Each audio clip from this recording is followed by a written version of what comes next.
This is the East Idaho Prepcast on IdahoSports.com. That's right. Welcome in another edition of the East Idaho Prepcast on IdahoSports.com, where we are breaking down District 5 and 6 activities week in, week out here in the state of Idaho. My name is Brandon Baney, joined as always by my East Idaho cohort, at least for a little bit longer. And then soon, you'll be our East Idaho correspondent. That's Sean Kane. Sean, what's up? Hey, not much. It's kind of sunny out. Not a lot of precipitation, but what's been falling are the baskets in East Idaho, man. A lot of good hoop action.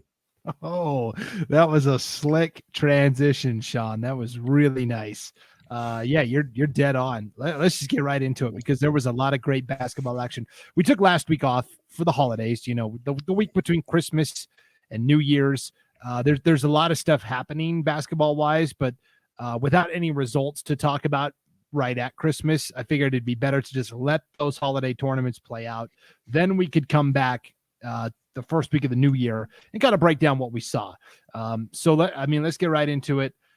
I think we have to start with the East Idaho Holiday Shootout that was hosted by Bonneville, Rigby, Idaho Falls, and Skyline, all four schools kind of combining to host 16 girls teams. And I think it ended up being 24 boys teams from all over Nevada, Utah, Western Idaho, and schools of all types of sizes. We had Centennial here. Thunder Ridge was playing, all the way down to, some 3A schools that were competing here as well. So Sean, you were there. We did all the broadcasts from Skyline High School over the 3 days of the tournament. And Sean, you were there for the first day of action. Yeah. You got to see quite a bit. Let's start with girls basketball. What stood out to you from the East Idaho Holiday Shootout? Well, first of all, I just have to give a shout out to Ty Shippen at Skyline, man. He just does a phenomenal job. I know you're the bracket guy, but if there was like a second bracket guy, he makes phenomenal brackets, gets all the information out there. Couldn't be more helpful. Ty Shippen, phenomenal. And girls basketball, wow. The game I got to see was, probably the most anticipated first round matchup I can think of. Oh, actually, let me backtrack because the first game I saw was Snake River. Snake River is excellent. Snake River is a great team. They beat Elko pretty handedly. It wasn't much of a game. They came up a little short against a very good American Fork team from Utah. But I'm going to tell you, Snake River has some great players shooting the ball. Reese Baldwin down low, and they don't have a deep bench, but they're pretty tall. The coach's daughter is tall too, and a good inside presence. And Snake River is, watch out for Snake River. They're going to be good. They won the first one, lost the second one. They dropped down and ended up playing Madison, and they beat Madison by 1 point.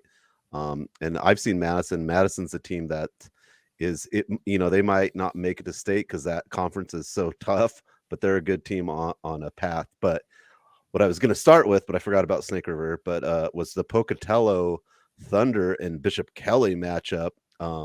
It was everything we thought it was going to be. Lance Taylor was broadcasting with me. We felt like it, it could be a playoff game. It could affect some rankings. I'm sure you'll get into some rankings later, but back and forth game. Well, kind of a back and forth game.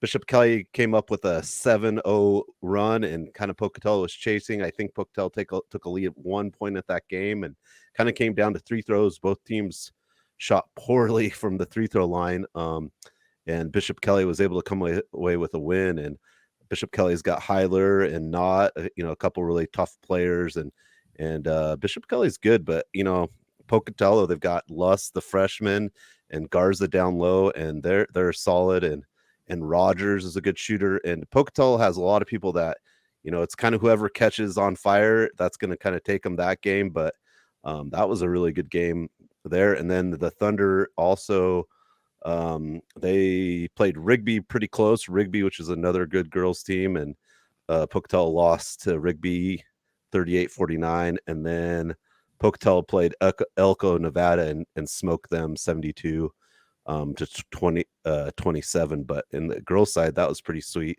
And then also, I did stay and watch Skyline girls, and when they played American Fork, and American Fork was a really good team, and Skyline really had to scrap that one out. And man, Shippen had a tournament for sure. They had her I think she averaged about 32 points and 12 rebounds a game. Shippen did throughout that tournament, and they ended up they didn't they I don't know where they went. So from there they beat Bishop Kelly.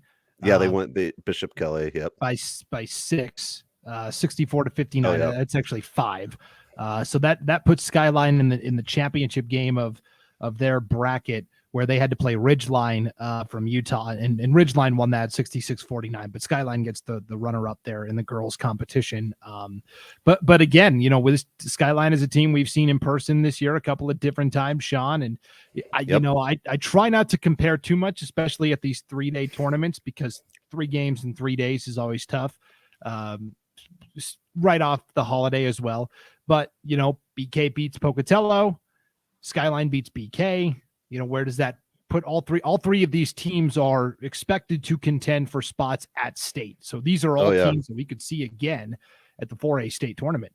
Yeah, definitely. And those head-to-head matchups might mean something later and mean nothing.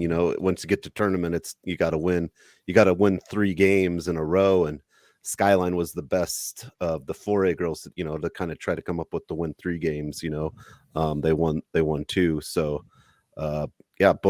all 3 teams really solid at that 4A level. And I think it was really good for Bishop Kelly to come down and kind of see what East Idaho had. And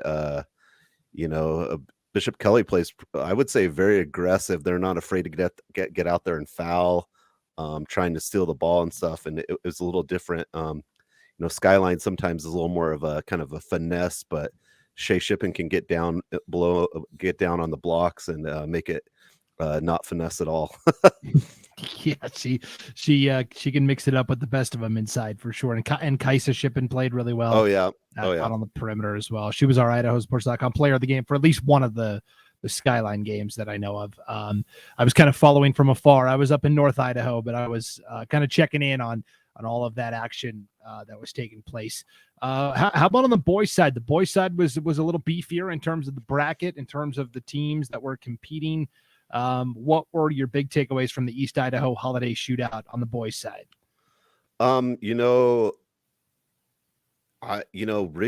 Rigby is an overtime. Maybe I think if they make a 3 throw, it doesn't go overtime.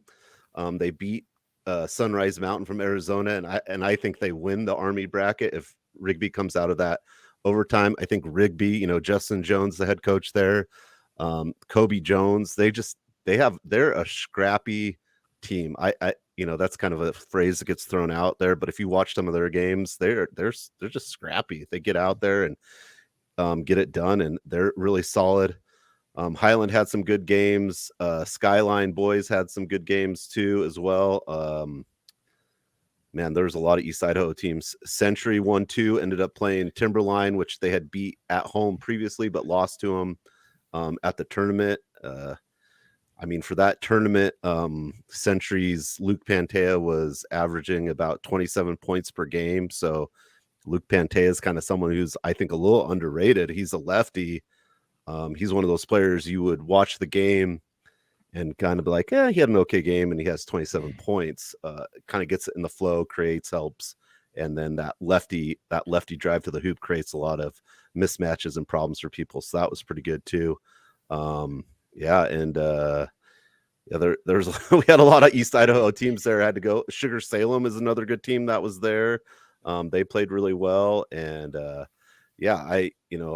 I can't wait for Rigby Madison. I think that's just going to be real matchup. I have to give credit to Timberline. Their bus broke down on the way there, from Boise, and they got there and, took care of business. So congrats to Timberline.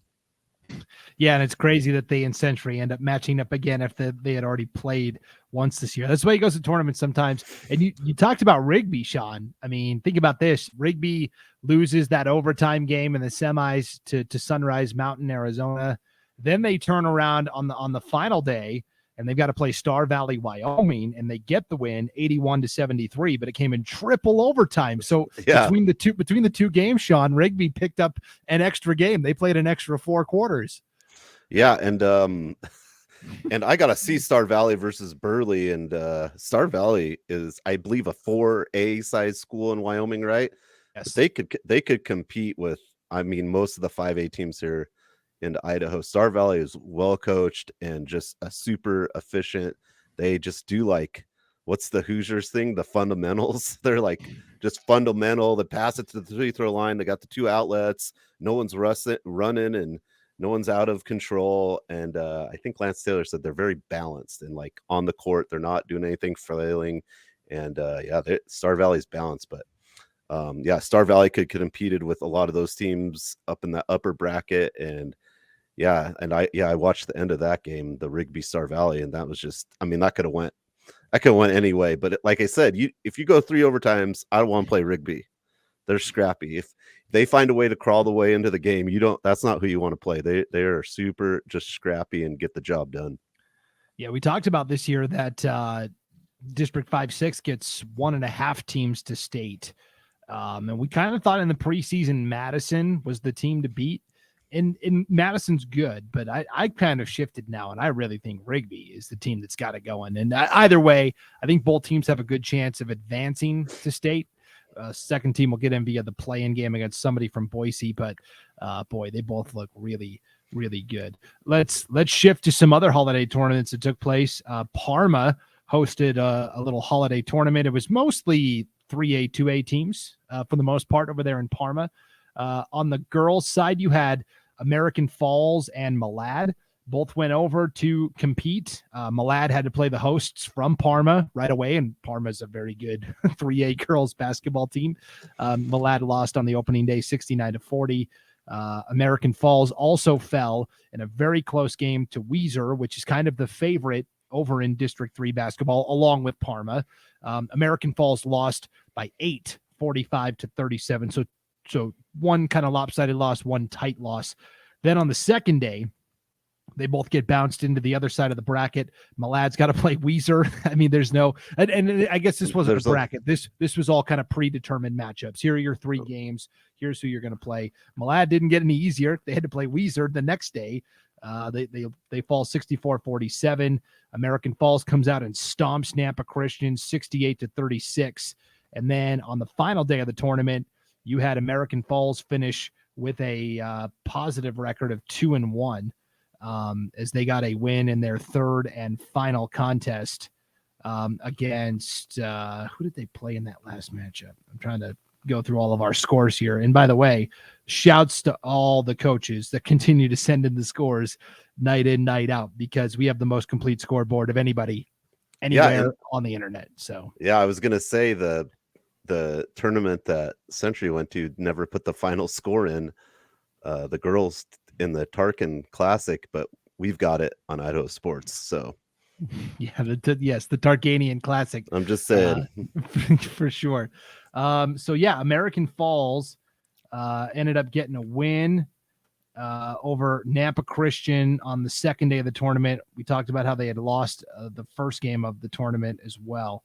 And then so they go 2-1. Malad ends up going 0-3 at the tournament in Parma. So it was a mixed bag overall. I think for American Falls, the big takeaway is that, they're probably, I don't know, they in Snake River, right, are going to be right there competing. And I know you really like Marsh Valley as well, but I think now American Falls and Coach Stephen Grigg have kind of seen, okay, we played some of the best from District 3. Here are some things we can work on. Yeah, and I mean, that's what you got to do. You got to go play those teams. And like I said, I liked Marsh Valley, but after seeing Snake River, man, Snake River that's a tough little conference there. Snake River, American Falls, Marsh Valley, but Snake River right now seems like the most complete team out there, kind of at that level. They just have a lot of they can go inside, they can go outside. Their 3-point shooting is phenomenal. So, but yeah, you got to go up to those tournaments and play to see where you're at, and that will just help later on the season. Definitely. So yeah, on the third day of the tournament, American Falls had to play Parma. They lost that game by a score of 52-42. So they dropped an 8-point game to Weezer, a 10-point game to Parma. All in all, pretty encouraging sign for American Falls. And then Malad, I misspoke. Malad beat Napa Christian on the third and final day, 56-30. So Malad went 1-2 at that tournament. I think for the bigger schools, your 5As and 4As, if you weren't playing at the East Idaho Holiday Shootout, you were probably in Boise for the Timberlion tournament. And that is more teams from the north than teams from the west. I think the only team from East Idaho that ended up going over to compete, and this is a girls only tournament that's co-hosted by Timberline and Bora over there in Boise, was Thunder Ridge. And so we know Thunder Ridge is good. This was their opportunity to kind of show the rest of the state, hey, this is the kind of team we have this year, and here's what we can do. And Thunder Ridge goes over and plays pretty well. They play on the opening day. They take on Bora. Bora's not very good this year. They win 69-27. The second day they play Whitney, California, and Whitney, California kind of got run out of the gym in all three of their games, but Thunder Ridge won 46-26. And then the big matchup we were really looking forward to was the final day against Eagle. Eagle's a good team over from District 3. Thunder Ridge wins 53-46. So Titans go 3-0. Pretty good trip. Yeah, that's their Thunder's the Titans are going to be the Thunder Ridge Titans are going to be a tough team, and that's a good win over Eagle. Eagle probably, is predicted pretty high up there. So, yeah, good job for the Lady Titans. Definitely. And yeah, the last girls tournament I want to touch on happened actually before Christmas, but as we were recording our last podcast before the holiday break, this tournament was still in progress, so we didn't get a chance to, finish it out. But the Century girls went down to Las Vegas, as you mentioned, for the Tarkanian Classic. That was the 19th through the 22nd, basically right before Christmas. First game for Century at the Tarkanian Classic. They end up playing Crossroads, California. They get a win, 39-23. That advanced them to the winner's side of the bracket, where on day 2 then they had to come out and play against El Rancho, California. They won that game, 42-25.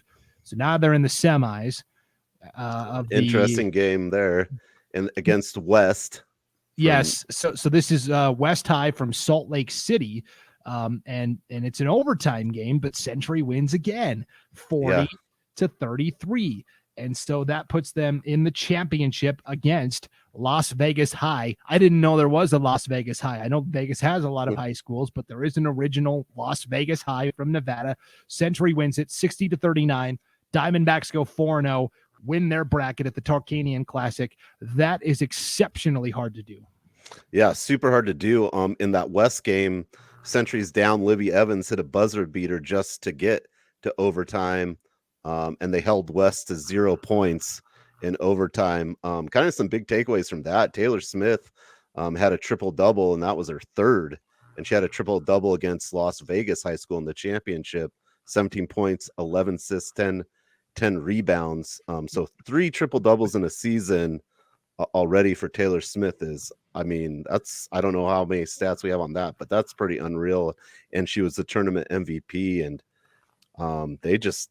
she had a phenomenal tournament. And also against West, Addie Butler, we've talked about her before. She had 28 points and 10 rebounds versus Las Vegas. So the bigs were putting it to the rim in that tournament, but Century kind of struggled start of season, but now they're on a 6-game winning streak. They'll play conference opponent Pocatello Thunder this Friday at the Snake Pit, which will just be a pretty exciting game. I was talking to some of the girls at the boys game last night, and at the first of the season they were kind of we're playing basketball, but now they're hungry. They were giving me a lot of guff because they watched obviously the Pocatello Thunder BK game.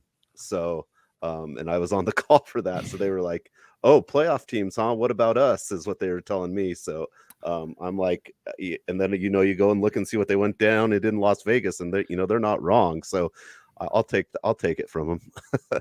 Yes, and again, Century and Pokey appear headed for this collision course. Only one spot to state available. Preston just ravaged by injuries. They're not really a factor, but Century and Pokey both really good and playing well. Pokey, again, I'll remind everybody, the only team this year to beat Shelley, which is the top-ranked team in 4A girls hoops. So, yeah, it's going to be phenomenal. That is Friday night. We will get full recaps from that, and also the Century Pocatello boys play this week as well. Tomorrow night, yep. Yeah. So something new we're doing here in the new year on IdahoSports.com, Sean. We're basically doing the IdahoSports.com top 25. We're kind of stealing this from college basketball, if you will. We're going to give you the top 25 girls, the top 25 boys, and how are we determining what the top 25 is? We're using the IdahoSports.com power rankings, which is a rankings formula somewhat similar to Max Preps, but different in some very important ways. The biggest being that Max Preps uses what's called predictive metrics, where, Century plays Preston in girls basketball, and Century is supposed to win by 30, and they only win by 10. Well, Century gets penalized. In our systems, it's all based on actual results. What happens? Century gets the 10-point win. That's going to boost them. So there's no predictive metrics in what we do with our power rankings, unlike Max Preps. But long story short, not only are we doing the top 25 for Idaho girls and boys basketball, and this is regardless of classification, we're going to do it every day. So I kind of like this idea where every weekday morning, I'm going to take the weekends off, but every weekday morning, because the rankings change every night, depending on who wins and who loses. And it's going to give us an idea of, for example, Bishop Kelly, when I first looked at the power rankings before the games last night, Bishop Kelly was like 20th. Well, they got a win last night over a good Columbia team, and that shot BK up to number 9. So we can find out and figure out that, hey, that was a pretty good win for Bishop Kelly. So I think this is going to be a great way for us to kind of in real time, day by day, assess how these teams are playing, how important was that win or that loss that they just took. And so, I don't know, kind of a fun thing we're going to try out. And so anyways, the teams from East Idaho that were ranked in our debut top 25 rankings, you can find these right now on the homepage, IdahoSports.com. North Fremont at number 2. Nice. Overall at 11-1. How about that for the Huskies and Coach Ben Lenz? Yeah, I mean, you're kind of surprised when you see the whole list, but knowing how well they're coached up there and how those teams play, you're not surprised. But just kind of seeing North Fremont there, seeing North Fremont over Thunder Ridge is a little hard for me to swallow. But I get what it's throwing out there. You know what I'm saying? It's not. We're not saying right now this is the best teams. We're saying just kind of how all the games have played out and stuff. So it's kind of cool. Gives players, fans something to kind of talk about and give you an idea, because everyone's like, oh, they're only a 3A, they couldn't beat a 5. You know what I mean? I kind of like that, mixing it up, because if you get to go and see some of the teams, that certain teams definitely have a chance to play at any level or whatever it takes. So. Yes. And so, using the eye test, right, I think we'd both agree that Thunder Ridge is, probably a top 5 team, and they're ranked 4th, but I think we'd say Thunder Ridge probably should be 1 or 2 using the eye test. But this is kind of what makes the debate fun, is the computers don't have the human element like we do. So it's kind of like the old BCS back in the day. But North Fremont 11-1, their only loss this year is to Teton, and then they beat Teton in the rematch. So that helped them out quite a bit. Thunder Ridge is at number 4, as we said. They're 13-0 this year. Mackey checking in at number 5 at 12-1 on the season. And this also is, the more games you have played, the more that shoots you up the rankings, because it's not a predictive-based formula, because it is a results-oriented formula. Of course, the teams that have played more games are going to be ranked higher, but that will even out as the schedules even out down the stretch here. So Mackey at number 5. Shelley at number 7, Soda Springs at 8. We had Rigby at 12, and Westside at 22, and Snake River at 24. And Rockland at 23. Oh, yeah, and Rockland at 23. Can't forget that. Anybody missing here, Sean? Pokey, Century, two teams we just talked about. Skyline. I mean, seeing how yes, I would Skyline. Skyline will play Shelley again, and like you said at the end that went up. Yeah, you've got to have Shelley in there. I think Pokey and Century are they're right on the cusp there. I like Snake River. I think Snake River could be higher, but yeah. That's because I've seen these teams play. I think Shelley's in a good spot. It'll be interesting just to kind of see how the season goes. I think for that conference, Shelley and Skyline, Blackfoot, don't forget about Blackfoot's a good solid team there. Idaho Falls is playing well. It'll be interesting. Will these rankings take into account the district games too, or no? Yes, it does. Okay, so that's different than Max Preps. Max Preps doesn't take the district tournament games into your ranking, right? Yes, and it will even take into, if you want to look that far down the line, state tournament games as well. So usually when you look at the end of the year for the power rankings, the team that won state typically is the team that ends up at the top just by winning state, and more games. Yeah, it's an exercise that we will do through district tournament play, and then when we get to state, no need to update it at that point. But through district play, it'll be fun to kind of chart, who didn't make it to state from the top 25. So that's a fun exercise that we'll do. And we'll talk about the boys top 25 after we kind of recap quickly what happened in the boys holiday tournaments. We already talked about the East Idaho holiday shootout and kind of who stood out there. At the Parma holiday tournament, it was a girls and a boys tournament. Snake River and West Jefferson representing East Idaho. They end up meeting in the championship, Sean. This is pretty cool. So on the opening day, Snake River defeats Weiser 67-38. And then you had West J beat Parma 78-63. And I think both teams favored to win in those games. The semifinals is where, the degree of difficulty gets kicked up a notch. In the semis, you had Snake River playing Skyview. And that was a team that was a 4A team. And I guess I misread the bracket here, Sean, as I'm looking at it. Snake River and West J played for 3rd and 4th place. I thought it was for the championship. But Snake River nearly knocked off Skyview, a 4A team. They lost 60-58. West J fell to Columbia, a 4A team, 65-40. And so, yes, then they met up on the final day for 3rd and 4th place. And West J, and we know Snake River's good, right? We know they're a good team. West J is a team that's really been flying under the radar. Kelvin Croce has done a phenomenal job with the Panthers this year. They beat Snake River 72-64. So congratulations to West Jefferson. They've been really under my radar. I haven't been giving them enough love this year. So West J boys, way to go. Yeah, and they beat Parma. That's a big win, I think, too, for West Jefferson. So yeah, they're kind of a little bit under the radar. But congrats to them. Yeah, really phenomenal to see. There was also a tournament over in New Plymouth, boys only, the truckstop.com tournament.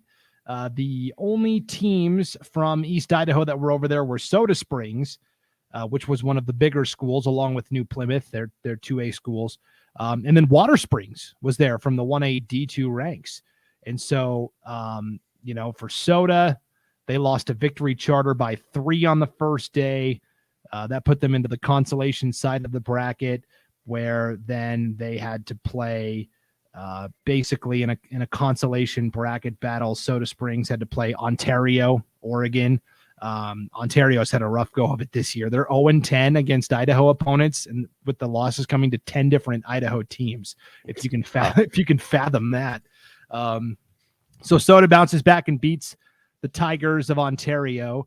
And then on the final day, basically playing for 5th and 6th place, Soda Springs took on Kamei, which was the 1A D1 runner-up a year ago.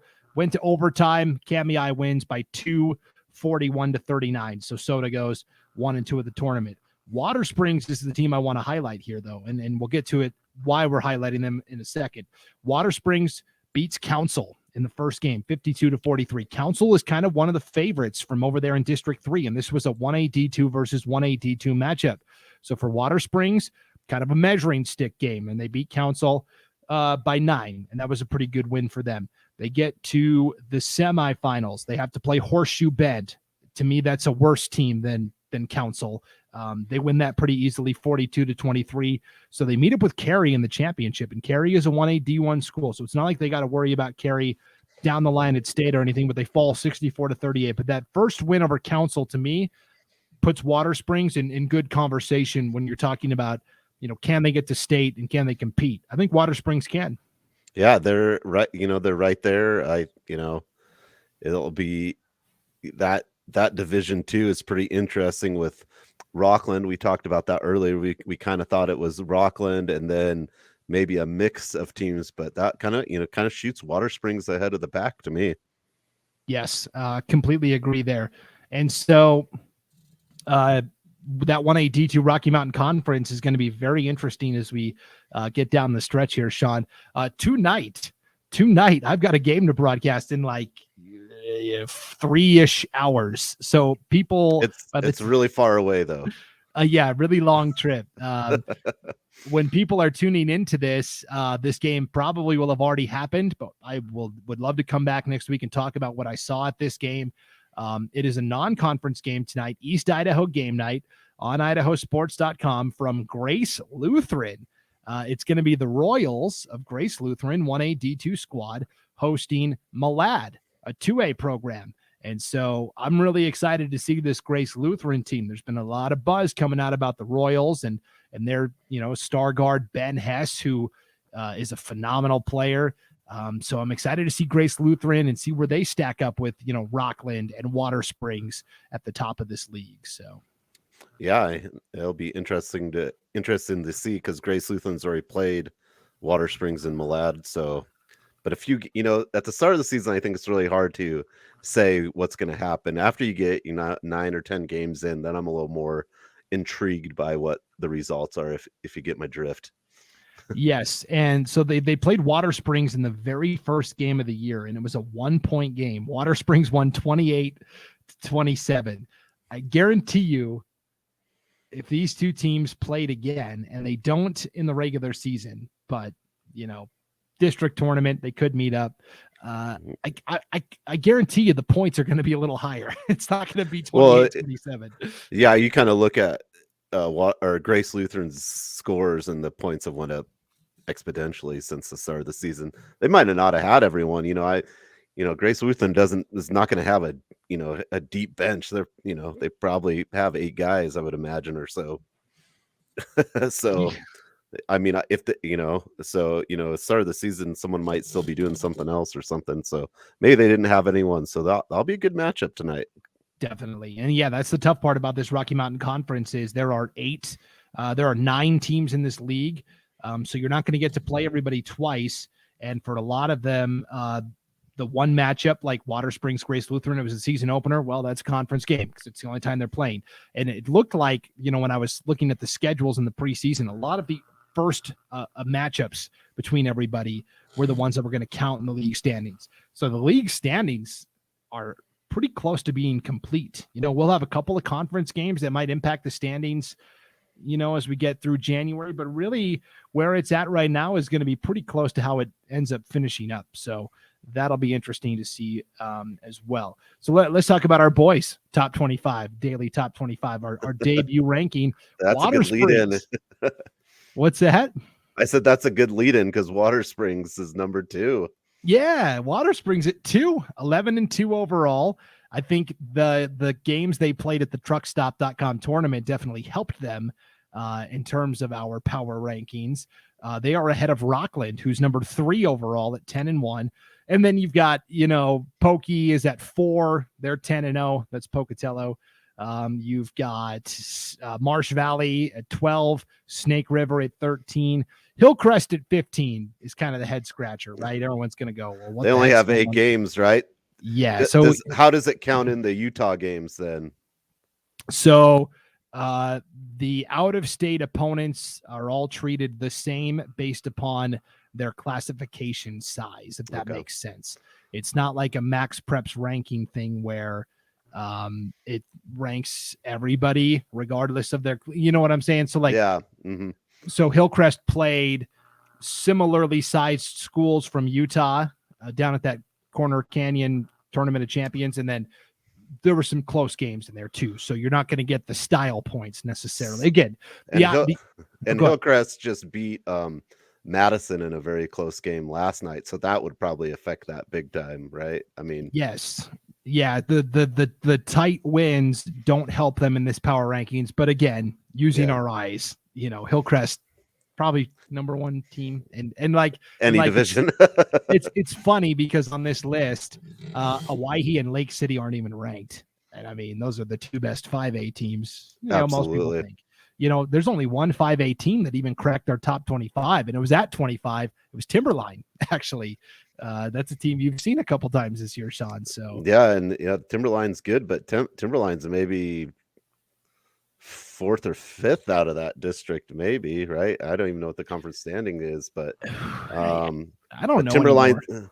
Timberline's a team though that I think, they've got one of the tallest, biggest athletic kids, and Alex LeBeau, and he can be a game changer. So I can see why that they're going to be dangerous. But yeah, then you've got Preston at 17. You got Firth at 20, Teton at 22, Sugar Salem 23. But yeah, interesting stuff. Yeah, like you said, eye test. I don't know if anyone could really beat.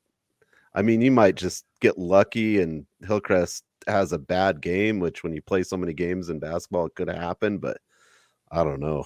It'd be rough.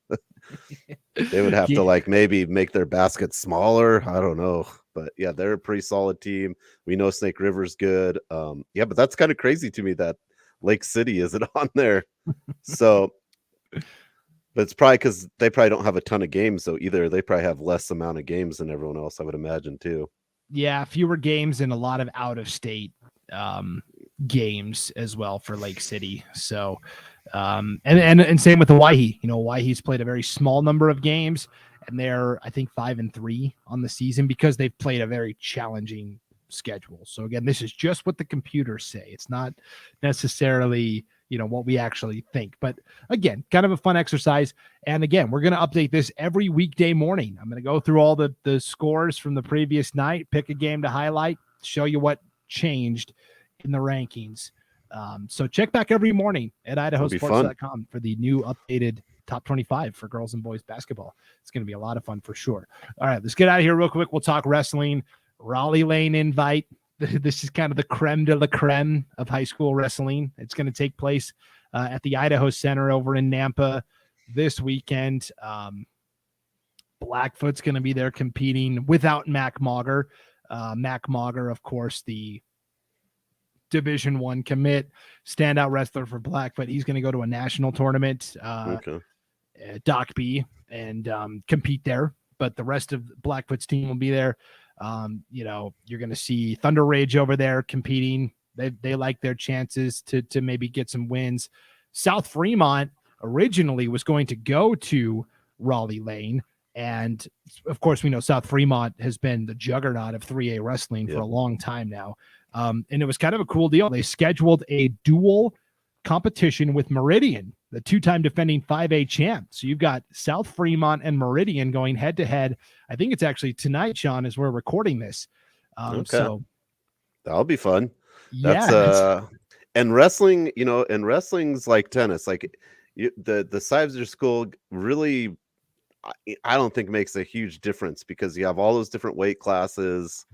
And if you have a program, you fill those spots. And wrestling's a really fun. I think it's fun because, you know, it doesn't matter if you're at, you know, Marsh Valley, but you could be the best 185 pounder in the state regardless, just because, and you guys have the mat chat and the great ranking for wrestling, and it makes wrestling really fun. Then you're gonna have to do like the top 25 wrestlers in each weight class. I'm sure you have extra time. Oh man, I will pass that off to somebody else for sure. Not enough hours in the day.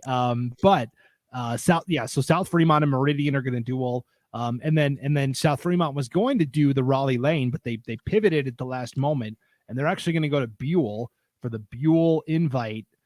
Takes place the same days as Raleigh Lane, and that I think is actually a better fit overall for South Fremont because the best 3A teams are going to be in Buell. And for South Fremont, yeah, it'd be cool to go to Raleigh Lane and compete against all these 5As and 4As and out-of-state schools. But for them, it's all about winning 3A state again. So they want to see how they stack up against the best from Class 3A, and the best from Class 3A are going to be in Buell this weekend. So going to be a good competition for those 3A schools from East Idaho for sure. So yeah, and that's what you want. You want to go and play the teams that you're going to see later. You want that look early, man. If as a coach, I want that look early. I want to be able to adjust and make the changes needed to finish out the season at top.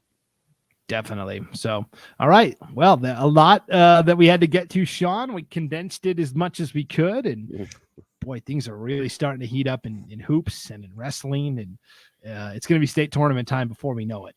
Wow. it's going to be wild. It's going to be district time before you know it. That I'm not going this far to say it's state yet. We gotta get through districts, Brandon. Yeah, that reminds me, I got to start emailing athletic directors for district tournament brackets. If you're an AD and you're watching this, just send me your bracket, Brandon at IdahoSports.com. That'll maybe Ty Shippen could just do all the brackets. I'd be fine with that. He does good tennis brackets too. I like the Excel sheets. I like the color coding. So Ty Shippen, master of brackets. That's going to be the podcast title this week. I think it's pretty apt description. So, all right. Sean, as always, thanks for hopping on. Have fun, everybody, at whatever competition you're going to be at this weekend. We'll see you back here next week for another edition of the East Idaho Prepcast on IdahoSports.com.